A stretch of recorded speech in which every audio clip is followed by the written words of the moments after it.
for si Sister Gina sa kanyang safe pag-uwi from Aklan. Maraming salamat. And sa ating bisita, maraming salamat sa inyong pagpunta sa araw na ito. Yan, bago po tayo magsimula, tayo lang po ay manalangin. Diyos namin Ama, maraming pong salamat sa araw na to na pinagkaloob sa amin sa magandang panahon. Pinalamig mo ang aming kapaligiran dahil sa pagbibigay mo ng ulan dito sa aming paligid, Panginoon. Ihanda mo po ang bawat isa sa pakikinig ng mensahe na ibibigay ng iyong mensahero. Dinadalangin ko po, Panginoon, na ikaw ang mangusap sa bawat isa sa amin at nawa ipamuhay namin ang aming maririnig. Maraming pong salamat sa pagkakataon na makapaghayag kami ng iyong salita na walang balakid at free for all para marinig ang iyong mga salita, Panginoon. Gabayan mo po ako at nawa isa-isip, isa-puso namin ang aming maririnig. In Jesus' name we pray. Amen. Amen. Yan. So, ang ating pong tema sa araw na to, pinamagadan ko pong pagmamalasakit sa isa't isa. Yan. So, binasa natin sa Romans 12:15 and sa 1 Corinthians 15:25 to 26. Sabi dito, pakikigalang tayo sa kasiyahan ng bawat isa at sisikaping makatulong sa pagdadala ng mga kabigatan at makiramay sa kapighatian ng bawat isa bilang bahagi ng iisang katawan at sa paraang mararamdaman ang pagpapahalaga natin sa bawat isa. So ang key question is, how do we relate to other members of the church? Paano pa tayo nakaka-relate or nire-relate natin ang ating sarili sa ibang membro ng ating church? So itong sermon na to, Life Together, paano magiging makabuluhan ang pagiging member ng church ay primarily naman talaga dapat para sa mga members ng church. Tulad din naman ng ibang mga sermon sa church. Gusto natin matutunan kung ano ang itinuturo ng salita ng Diyos tungkol sa kung ano ang ibig sabihin ng pagiging church member. Kaya nga, we are going through our church covenant. Kung napapansin po, binabasa natin yan. So, yung sinumpaan nating pangako o commitment na gagawin bilang mga members ng church. Kung hindi ka member ng church namin, pero member ka ng ibang church, we pray na mas maging committed member ka ng church na yon. Paano naman kung hindi ka pa member ng church? Sana rin ay makita mo ang ganda ng disenyo ng Diyos sa church at sa buhay Kristiyano. Na hindi tulad ng nakalakihan nating reliyon na basta magsimba ka lang tuwing linggo o kung may special occasions, pero wala namang close relationship sa ibang Christians. I hope na makonvince ka na magpa-member sa church namin, sa GHBC, o kahit sa ibang churches na faithful or seeking to be faithful sa gospel. Sa pagtatalakay natin ngayon ng ating pag-aaralan, ito yung key question na sasagutin natin. Ano yun? As a member, how do we relate to other members of the church? Tingnan muna natin ang kabaligtaran. Paano tayo hindi dapat makipag-relate sa mga members ng church? O ano-ano yung mga major problems na may kinalaman sa relationship natin sa ibang church, sa ibang members ng church. Isang problema ay yung envy o pagkaingit. Posible na ganito ang nararamdaman mo kapag nakita mo ang post sa Facebook ng isang member na nagpapasalamat kay Lord dahil meron silang bagong bahay, may bagong sasakyan, o nakapagtapos sa pag-aaral ng anak, o engaged na magpapakasal, tapos ikaw naman ay medyo hirap sa buhay, o matagal ng single, o kung may asawa man pero hindi magkaanak, tapos nasa sasabihin mo o i-comment mo o kahit nasa isip mo lang, sana all. Sa loob-loob mo, bakit ganito? May blessed talaga sila. Mas blessed talaga sila kaysa sa akin. Sana ako din. Sana ako gayon din. Yan. So, related din dito yung feeling of inferiority. Kapag nakikita mo yung ibang mga active na members sa ministry, tingin mo sila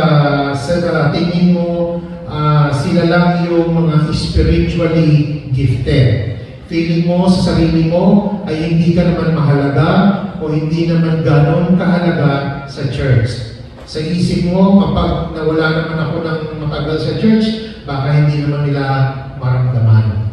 Yan. So isa pang karaniwang problema ay apathy. Ano yung apathy? Yan yung kawalang interest. Yun bang kahit umaattend ka sa church ng regular, pero feeling mo hindi naman apektado ng mga nangyayari sa church o sa buhay ng ibang members ng church. Ito yung walang pakialam. Sa isip mo, ang dami mo mga iniintinding problema sa buhay, bakit naman problema ng ibang tao ay pakikialaman ko pa. Another problem, kung ano yung kanina inferiority, ito naman superiority. Ito naman yung sobrang taas ng pagtingin o pagpapahalaga sa sarili. Feeling na ikaw yung pinakamahalaga o isa sa pinakamahalaga sa church. Maaaring sa isip mo ay ganito. Kung hindi ako nagbibigay ng malaki sa church, deficit palagi ang church. O kaya, kung aalis ako sa church, paano na ang church? Kung hihinto ako sa position of leadership ko sa church, wala namang ibang pwedeng pumalit sa akin. Kung meron kang damdamin na tulad ng isa man lang sa mga nabanggit ko, o meron mang ibang problema sa relationship mo sa ibang members na hindi ko nabanggit, ano ang solusyon dyan? Pwede kong sabihin kung ano ang sinasabi ng Bible na dapat natin gawin. At babanggitin ko nga yan mamaya. Pero mahalaga na meron munang makuna. Ang kailangan muna natin ay magkaroon ng tamang pagkaunawa kung ano ba ang church na kinabibilangan natin bilang mga members. Kapag naging malinaw yun, makikita rin natin kung paano it will transform the way we relate to others. Ito yung unang point natin, image of the church. Ito yung the body of Christ. Makikita to sa mga sumusunod na akla sa Ephesians chapter 2:16, chapter 3, verse 6, sa 1 Corinthians chapter 12, verse 12, verse 18, verses 24 to 25, and sa Romans chapter 12, verses 4 to 5. Ano ba ang church?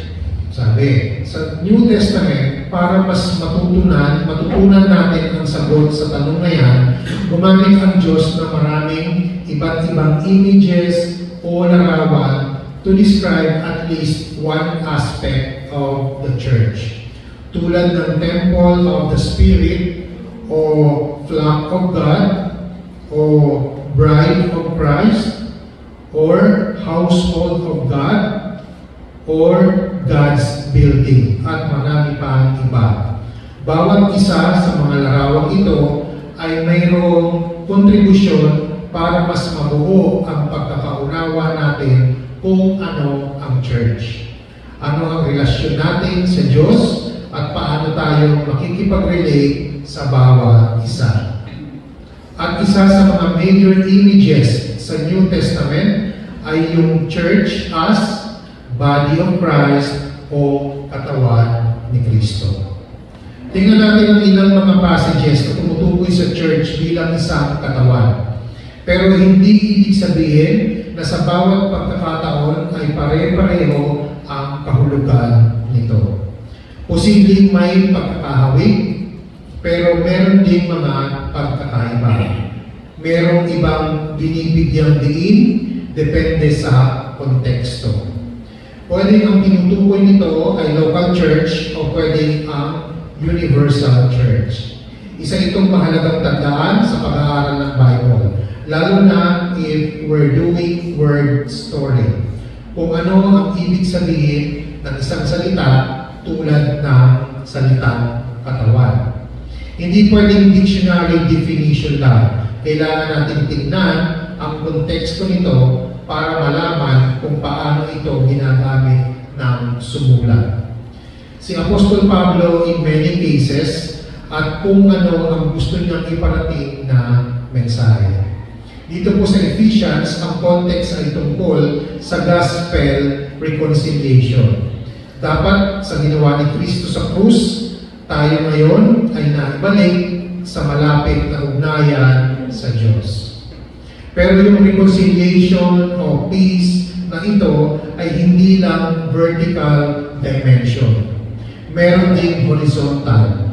The gospel brings us together. The gospel is so powerful that it can bring Jews and Gentiles together. Na historically ay talaga namang hiwalay ang relasyon sa isa't isa. So sa pamamagitan ng kanyang kamatayan sa krus ng ating tagapagligtas na si Jesus, winakasan niya ang kanilang alitan. Pinagkasundo sila sa Diyos at pinagbuklod sa iisang katawan. Makikita yan sa Ephesians chapter 2, verse 16. Hindi lang basta pinagkasundo, binigyan din ng pambihirang pagpapala. Kung ano ang mamanahin ng mga Hudyo na nakay Kristo, ay gayon din sa mga hintil na tulad ko, tulad natin mga kapatiran, na nakay Kristo. Because we are members of the same body. At ito ang lihim. Sa pamamagitan ng magandang balita, ang mga hintil ay mga tagapagmana rin tulad ng mga Hudyo, kabilang din sa iisang katawan at may bahagi sa pangako ng Diyos sa pamamagitan ni Kristo Jesus.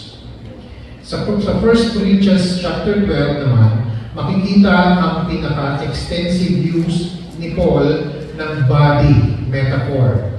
Dahil naman ang pinaka-issue sa church dito ay yung divisions at conflicts sa church. Pinaalala nila na ito ay inconsistent sa nature ng church bilang isang katawan. Oo nga, iba-iba ang spiritual gifts nila, pero lahat ay galing sa isang espiritu na siyang nagbigay sa kanila nito para sa isang layunin or for the common good. Ito yung sa chapter 12, verse 7. Sa kabila ng maraming pagkaiba or diversity, they must pursue unity in the church. Bakit? Meron lang isang katawan, si Kristo. Si Kristo ay tulad ng isang katawan na may maraming bahagi. Kahit na binubuo ng iba't ibang bahagi, ito ay nanatiling isang katawan. Nakita yan sa chapter 12, verse 12. So, walang room for superiority or inferiority sa church dahil ang Holy Spirit ang nagdidesisyon kung anong spiritual gifts ang ibibigay niya sa bawat isa sa atin, sa verse 11. Inilagay ng Diyos ang bawat bahagi ng katawan ayon sa kanyang kalooban, verse 18. Sabi nito, God has so composed the body, verse 24. Ginawa ito ng Diyos para ipakita sa atin na mahalaga ka, mahalaga ang iba, mahalaga ang bawat bahagi ng katawan. So kung gano'n, ano ang purpose ng Diyos? Bakit ganito ang disenyo niya sa church bilang isang katawan? Sabi niya, that there may be no division in the body, but that the members may have the same care for one another.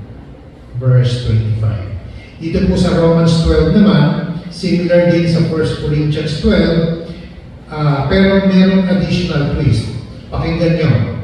Sabi dito, for us in one body, we have many members, and the members do not all have the same function. So, we, though many, are one body in Christ, and individually members of one another. Verses 4 to 5. Kaya makikita nyo dito po sa ating church, mayroon tayong iba-ibang ministry. Yan, katulad si Sister Alona, ang ministry niya pagbibideo.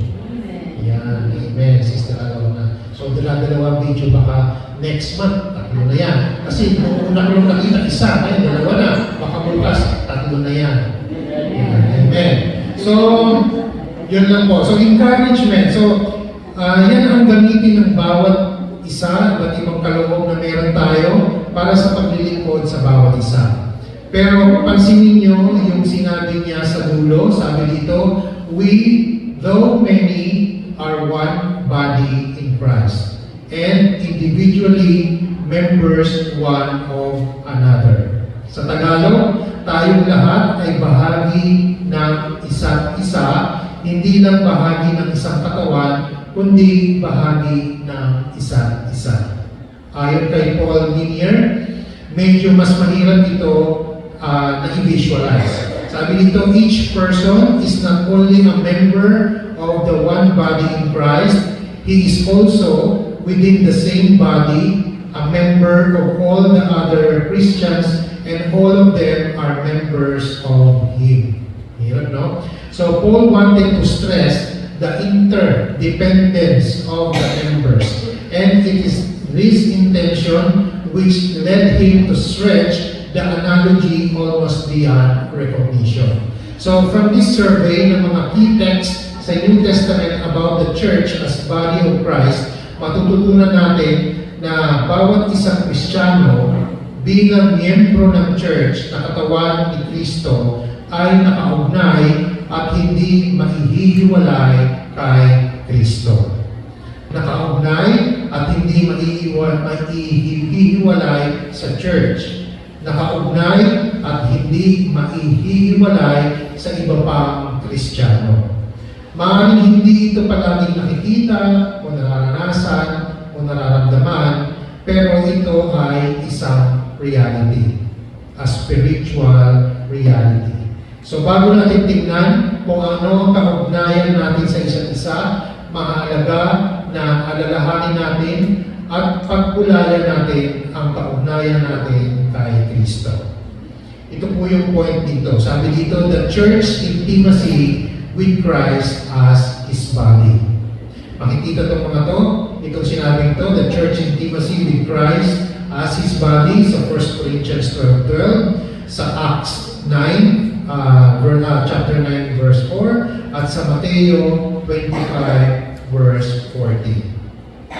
So, kung ang church ang katawan ni Kristo at bahagi ka ng katawan ito, ibig sabihin, meron tayong intimacy with Christ.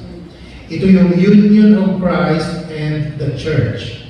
So, look at 1 Corinthians 12:12 again. Sabi dito, for just as the body is one and has many members, and all the members of the body, though many, are one body, so it is with Christ.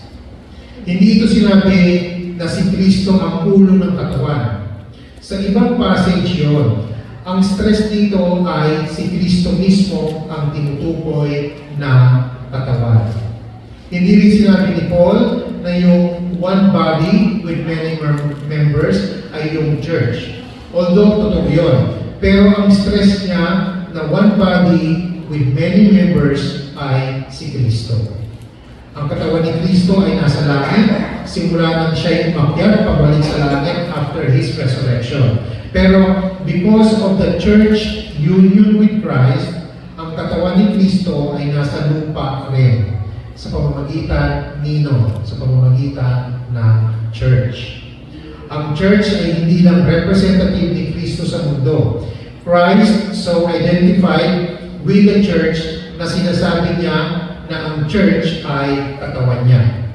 So, we are not just members of the church of Christ, we are members of Christ Himself. Parang yung image din ng branches na nakakabit sa puno sa John 15. Tinatawag din itong mystical union o spiritual union. Oo, mahirap ipaliwanag, mahirap intindihin kung paano yun totoo, pero totoo yan. Yan ang tinuturo ng salita ng Diyos. Bago pa ma-convert si Paul, natutunan na niya ito kay Kristo mismo. Di ba siya yung nagpapahirap sa mga Christians? Ipinakukulong sila at ang iba ay pinapapatay, tapos nagpakita sa kanya si Kristo habang naglalakbay siya. Merong liwanag mula sa langit ang sumalubong sa kanya. Nabuwal siya at narinig niya si Kristo na nagsasalita. Saul, why are you persecuting me? Makikita yan sa Acts chapter 9 verse 4. Ang church ang inuusig niya, pero ang sabi ni Kristo, ako ang inuusig mo. Ganyan kadikit ang identification ni Kristo sa church. Bukod sa nakakamanghang katotohanan na hindi natin lubos na maisip kung paano tayo ay in union with Christ, meron din itong implication kung paano mag-relate sa bawat isa. Ibig sabihin, kung ano ang pagtrato mo sa church, yon ang pagtrato mo kanino? Kay Kristo. If you don't care about church membership, committing yourself to other members of the church, how can you say na you love Christ if you don't care about His body? Kapag member ka na, pero binabaliwala mo naman ang iba, o pinagchichismisan, o minamarites, o sinisiraan sa iba, ganyan din ang pagtrato mo kanino? Kay Kristo. Pero kapag pinagsisilbihan mo, inaalagaan mo, pinapadama mo ang pagmamahal sa iba, pinaparamdam mo na mahalaga sila, you are not just doing it for them, you are doing it for Christ Himself. Ito ang sasabihin niya sa atin sa Judgment Day. Truly, I say to you, as you did it to one of the least of these my brothers, you did it to me. Matthew 25 verse 40. Kung ganito ang lalim ng tingin mo sa kaugnayan ng church kay Kristo, hindi ba magbabago ang pagtrato, pagmamahal, at concern mo sa church bilang katawan ni Kristo at sa mga members ng church na bawat isa rin ay in union with Christ? Hindi mo pwedeng ihiwalay ang relasyon mo kay Kristo sa relasyon mo sa church. Dahil hindi mo rin pwedeng ihiwalay ang sarili mo kay Kristo. Point number 2, the supremacy of Christ as the head of the body. Makikita to sa Ephesians chapter 1 verses 21 to 23. Again, Ephesians chapter 5 verses 23 to 24. Colossians chapter 1 verse 18 and Ephesians chapter 4 verses 15 to 16. So, hindi lang intimacy with Christ ang nag-define ng kaugnayan natin kay Kristo. Mahalaga rin yung supremacy of Christ over the church. At makikita ito sa paglalarawan sa Kanya bilang ulo ng katawan. Hindi lang tayo nakaugnay kay Kristo, we are absolutely dependent on Christ. Ibig sabihin ng ulo, siya ang pinakamataas na otoridad sa buhay natin at lahat-lahat ay ipinapailalim natin sa Kanya. Nang muling nabuhay si Jesus, umakyat siya sa langit at namupo sa kanan ng Diyos. Ibig sabihin, mula roon ay namumuno si Kristo sa lahat ng paghahari, kapamahalaan, kapangyarihan, at pamunuan sa kalangitan. Higit na dakila ang kanyang pangalan kaysa sa lahat, hindi lamang sa panahon ito, kundi maging sa darating.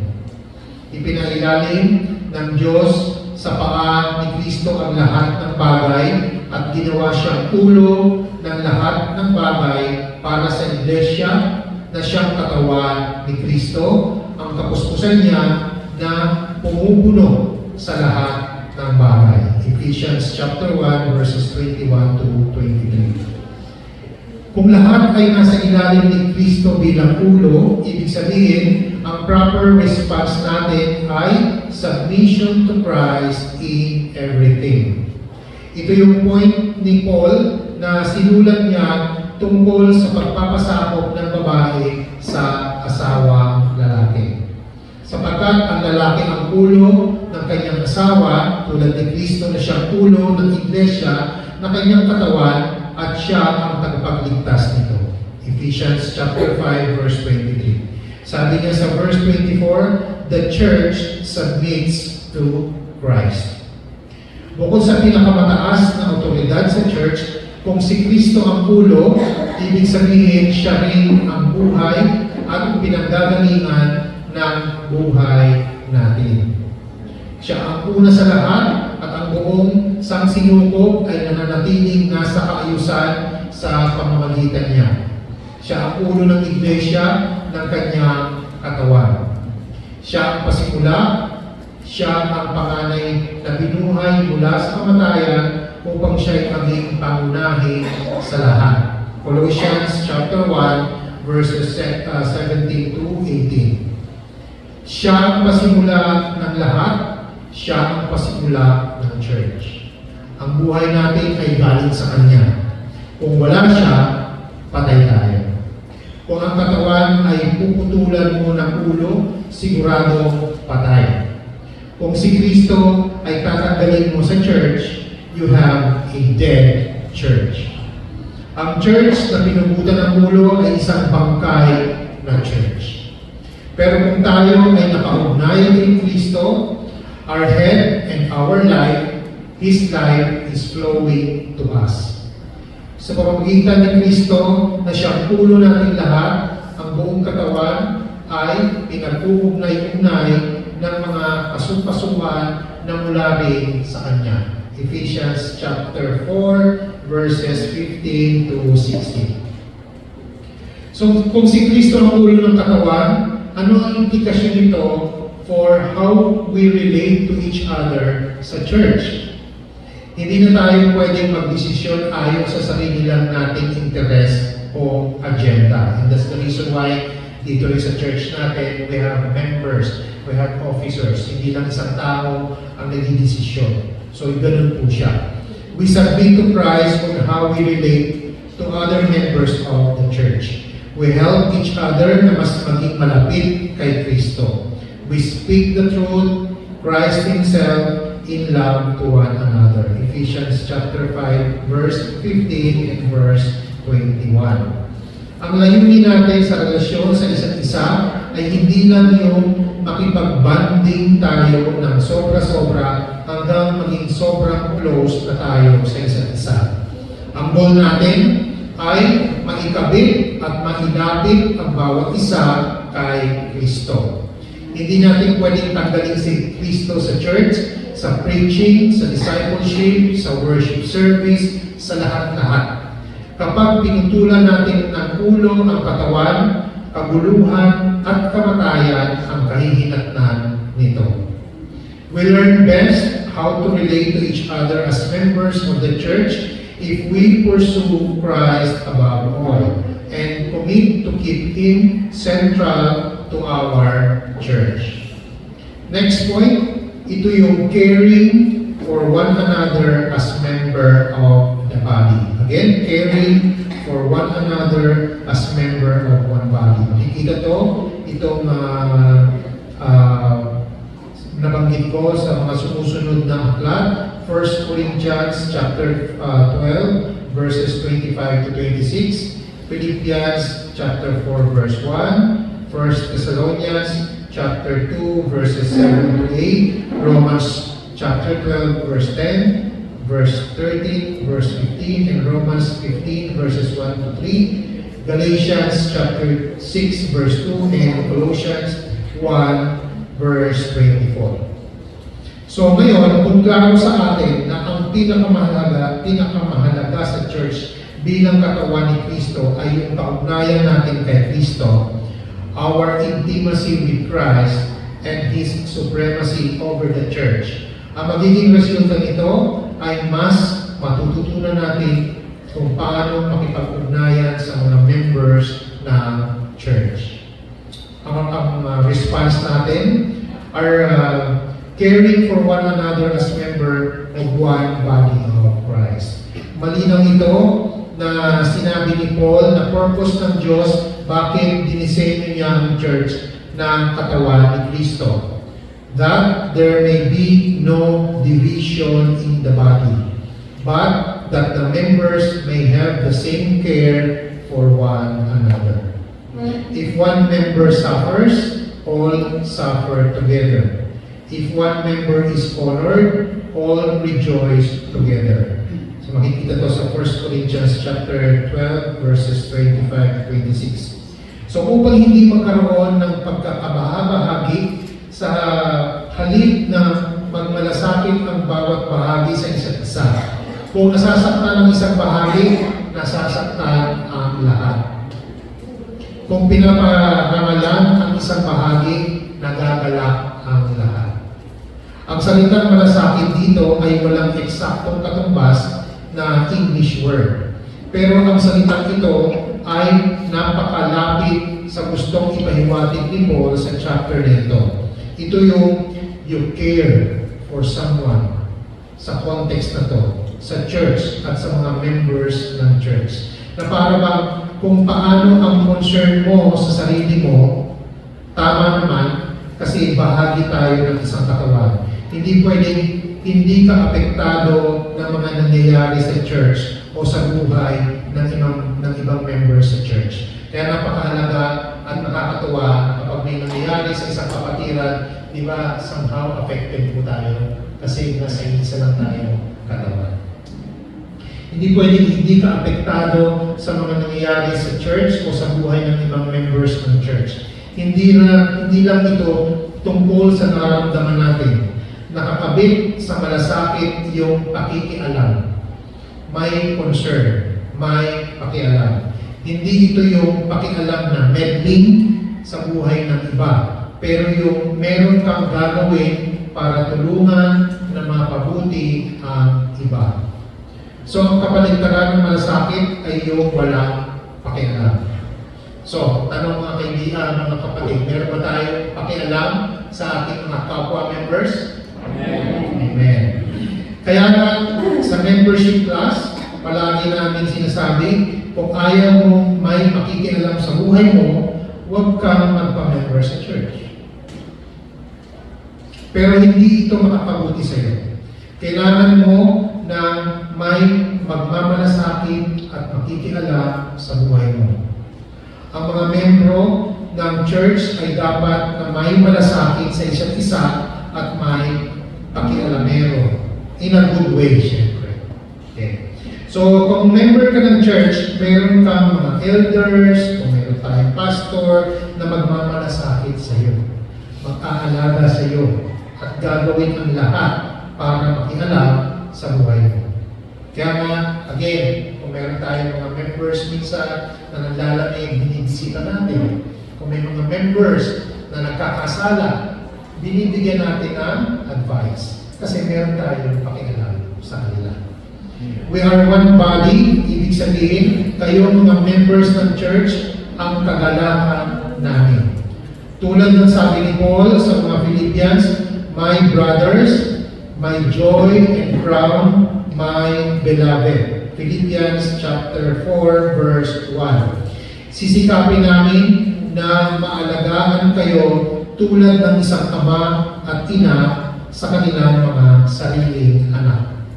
Tulad ng inang mapagkalinga sa kanyang mga anak, dahil sa laki ng aming pagmamahal sa inyo, hindi lamang kami handang ibahagi sa inyo ang magandang balita, kundi maging ang aming buhay. 1 Thessalonians chapter 2, verses 7 and 8. Kung hindi ka member ng church, wala kang mga pastor na mag-aalaga sa iyo. Kung ikaw naman ay members ng church, pasakop kayo at sumunod sa mga namamahala sa inyo. Sila ay nangangalaga sa inyo at mananagot sila sa Diyos sa gawain ito. Kung sila ay susundin ninyo, magagalak sila sa pagtupad ng kanilang tungkulin. Kung hindi, sila ay mamimighati at hindi ito makakabuti sa inyo. Hebrew chapter 13 verse 17. At ganoon din ang dapat na pagmamalasakit natin sa bawat isa. Bawat miyembro ng church. Sabi dito, rejoice with those who rejoice, weep with those who weep. Romans 12 verse 15. If one member suffers, all suffer together. If one member is honored, all rejoice together. 1 Corinthians 12:26. Kapag pinagpala ang kapatid mo, sa halip na sana all ang comment mo, di ba, baguhin na natin. Huwag na po sana all. Ito daw dapat ang akma. Ito daw, I rejoice with you. So, hindi na natin makikita na yung sana all, ha? Ano yung sasabihin natin? I rejoice with you. Brother. Lagyan natin ang brother. Ang blessing niya ay blessing mo rin. Tama, kasi isang katawan tayo. Kung nanalo si Brother Ronald, nanalo rin tayo. Palagpakan natin si Brother Ronald sa isang panalo. Diba? O pag pinagaling ang isang kapatiran, pinagaling na rin tayo. Kasi isang katawan tayo. So, ang blessing niya ay blessing mo rin. Sabi nga, di ba? Ang kasiyahan niya ay dapat na kasiyahan mo rin. So, huwag na sana all. I rejoice with you. Ganon din sa mga pagpapahirap na pinagdaraanan natin. Kung naging member ka ng church, parang kasal yan. May sumpaan na magsasama tayo saan? Sa ginhawa lang ba? Hindi. Magsasama tayo sa hirap at ginhawa. Weep with those who weep. If one member suffers, all suffer together. Romans 12:15, katulad ng binasa natin kanina, 1 Corinthians 12 verse 26. Sabi ni Paul Minier, the one body means absolute solidarity in suffering and glory. Kapag may nagkasakit o na ospital o namatayan o dumaraan sa matinding pagsubok sa marriage nila, gagawin natin ang lahat na makakaya natin para makatulong. Ipapadama natin sa bawat isa. Sabi dito, kapatid, kasama mo ako sa pinagdaraanan mo. Hindi pwedeng problema mo yan. Bahala ka. Diba? So, hindi responsibility para sa bawat isa. Gagawin natin ang lahat ng magagawa natin para paglingkuran ang bawat isa. Magtutulungan kayo sa pagbuhat ng pasanin ng bawat isa. Saan natin makikita? Galatians chapter 6 verse 2. Tumulong kayo sa pangangailangan ng mga kapatid. Romans 12 verse 30. Kapag mayroong mga nananatiling mahina sa pananampalataya natin, intindihin natin, maging mas mapagpasensya tayo. Tayo manalakas sa paniniwala ay dapat tumulong sa mahihina at huwag ang pangsariling kasiyahan lamang ang ating isipin. Sikapin natin lahat na itaguyod ang kapakanan ng ating kapwa para sa kanya ikalalakas. Sapagkat maging si Kristo man ay hindi naghangad ng sariling kasiyahan, subalit nagpaubaya. Romans chapter 15 verses 1 to 3. Hindi yung sariling kaginhawaan o reputasyon lang ang iniisip natin. Pakinggan niyo ang sabi ni Paul, sabi dito, outdo one another in showing honor. Romans 12 verse 10. Karaniwan, nakikipagpaligsahan tayo para tayo mapatunayang magaling o tama o mahusay. Pero ang sabi ni Paul, kung makikipagpaligsahan ka, gawin mo para maitaas ang iba hindi ang sarili mo. Kung comfort and convenience ang hanap mo, church membership is not for you. Mahihirapan ka. Gagastos ka para sa iba. Magsasakripisyo ka. Masasaktan ka. Iiyak ka. But like Paul, you will find joy in suffering for others. Nagagalak ako sa aking paghihirap alang-alang sa iyo. Sapagkat sa pamamagitan nito'y na ipagpapatuloy ko ang paghihirap na kailangan pang gawin ni Kristo para sa Iglesia na kanyang katawan. Colossians chapter 1 verse 24. So, imposible naman siyempre na maipakita natin ang pagmamalasakit natin sa lahat ng members ng church. May mga limitations din naman tayo. Pero ang tanong, kailan yung huling pagkakataon na naipadamo mo yung pagmamalasakit na ito? Madali namang sabihin, you care for others, pero nararamdaman ba nila na mahalaga sila? Anong hakbang ang ginawa mo para pahalagahan sila? Kung matagal-tagal nang nangyari yan, ano ngayon ang gagawin mo para maipadama sa iba ang pagmamalasakit mo sa kanila? Paano ka makikialam sa buhay ng ibang members ng church? Dito sa point na to, sabi dito, what if we fail or others disappoint us? Makikita to sa Ephesians chapter 5, verses 28 to 30, at sa John chapter 10, verse 11, and verses 14 to 15. Kung member ka, may expectations ang ibang members sa iyo. Natural lang yun. Ikaw rin naman may expectations sa iba. Pero maririnig mong payo sa paligid mo, huwag kang mag-expect para di ka masaktan. Yan yung naririnig natin, di ba? So, huwag kang mag-expect para di masaktan. That's not realistic. And contrary yan sa nature ng covenant tulad ng relasyon niyong mag-asawa o ng membership sa church. At dito pumapasok yung kahalagahan ng huling tanong na to na dapat natin sagutin. Paano kung magkulang tayo sa pagmamalasakit sa iba at talaga namang magkukulang tayo? Pwedeng because of our selfishness o dahil sa mga limitasyon din natin. At paano kung ma-disappoint tayo sa iba na hindi natin naramdaman ang pagmamalasakit na inaasahan natin sa kanila? May ilang members ang nakapag-express na sa atin ng disappointment nila, di ba? Lalo na sa panahon nawawala sila o kailangan nila ng tulong ng mga elders or officers ng church o ng church as a whole. Pero hindi nila naramdaman. Masakit yun na pakinggan. Kahit sa best effort natin, we may still fail and disappoint you. And we will all fail and disappoint each other. Pero dito pumapasok ang kahalagahan ng pag-alala natin na ang church ay katawan ni Kristo.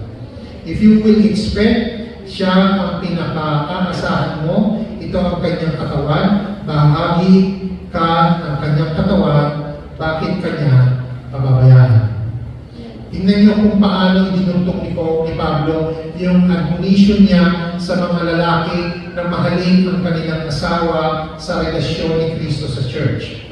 Walang taong namumuhi sa sarili ng katawan. Kahit may bilbil na, hindi ako namumuhi sa katawan ko. Diba? Kahit may mga taba-taba, hindi yun. So sa halip, ito yung kanyang pinapakain at inaalagaan. Tulad ng ginagawa ni Kristo sa Iglesia, tayo nga'y mga bahagi ng kanyang katawan. Ephesians chapter 5 verses 29 to 30. Alalahanin mo ang pagmamalasakit ni Kristo para sa iyo. Ibinigay na nga niya ang buhay niya para sa iyo, how much more yung strength na kailangan mo para magpatuloy araw-araw. Or to change metaphors, alalahanin natin kung sino ang shepherd natin na nag-aalaga sa atin.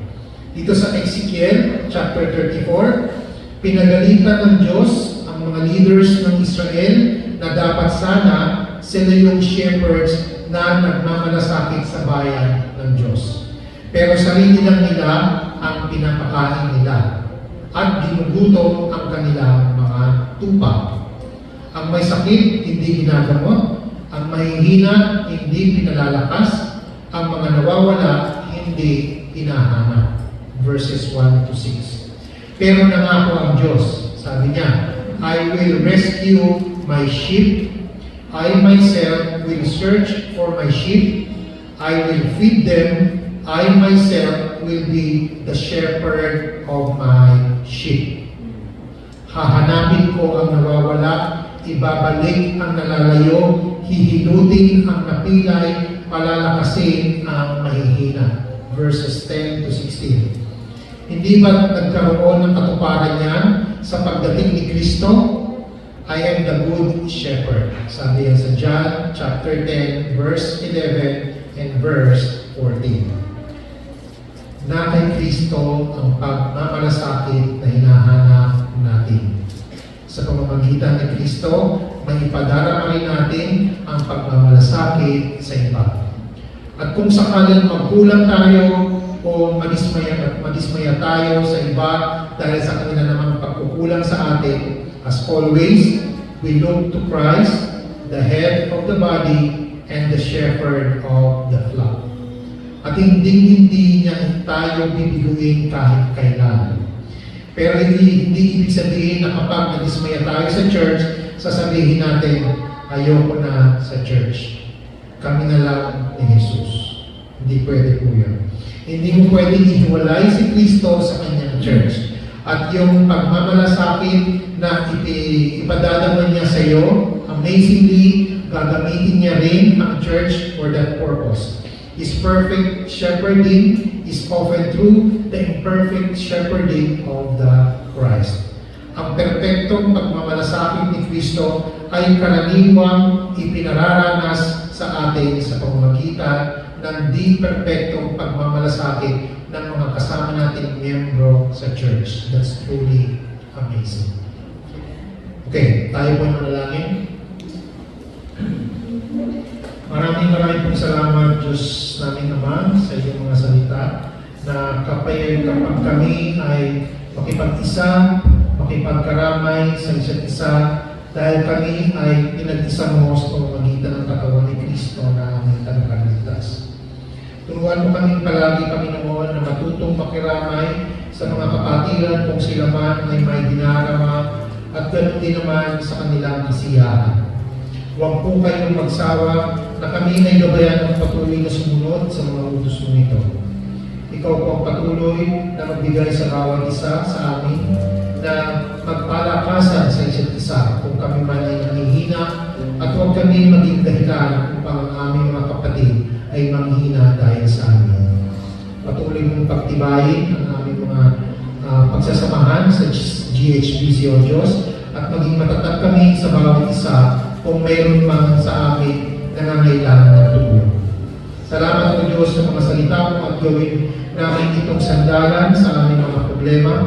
Maging kalakasan namin ito sa oras ng aming paghihina at ang pag-ibig mo sa aming mga anak mo, ang aming maging basihan na maging mamahalin kami sa isa't isa bilang mga magkakapatid kay Kristo Jesus. Gabayan mo kami palagi at pagkubayan mo kami sa lahat ng aming gagawin sa aming mga kapatiran dito sa GHBC. Pinupuri ka namin at pinasasalamatan. In Jesus' name we pray. Amen.